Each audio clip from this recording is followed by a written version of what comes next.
So ito nga mga kabady ko, pinagpatuloy po natin ang pagre-repack po ng ating pamintang buo. Medyo natagalan po tayo sa pagtapos nito kasi mayroon po tayong mga customer na nagpapaprint, may bumibili, kaya hindi po tuloy-tuloy yung ating pagre-repack ng ating pamintang buo mga kabady. At binabalikan ko lang po siya mga kabady pag free na naman po ako at wala na pong ginagawa na iba. At sa pagpatuloy ng ating pagre-repack po nga mga kabady at nakaramdam po tayo ng pagod o kaya pangangalay sa lihig at baywang, tumitigil din po tayo para magpahinga kasi nakakasama naman po sa atin pag ipagpatuloy po natin at nakakaramdam po tayo ng hindi maganda sa ating katawan mga kabady ko. Kaya deserve naman po natin magpahinga kahit saglit laang. Kaya wag po natin ipagkait sa ating sarili ang pahinga paminsan-minsan.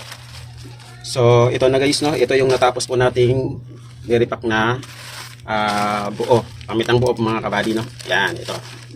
Nakita nyo naman ng mga kabady, ito na po lahat. Yan. Ayan mga kabady, medyo marami-rami na rin po ito. At madadagdagan pa po natin sa isang araw, no? May mga asikasuhin na po tayo. So, yan mga kabady. Okay? Salamat po sa lahat ng mga pagsusubaybay sa aking mga ina-upload na video. At pagsuporta niyo po sa akin, lalo-lalo na po sa mga followers ko at sa mga non-followers ko at sa mga viewers ko na hindi nagpapakita dyan. Maraming salamat. At sana po, palagi niyo po akong susuportahan at inaabangan. Thank you for watching mga kabady. Hanggang dito na lang. Bye-bye.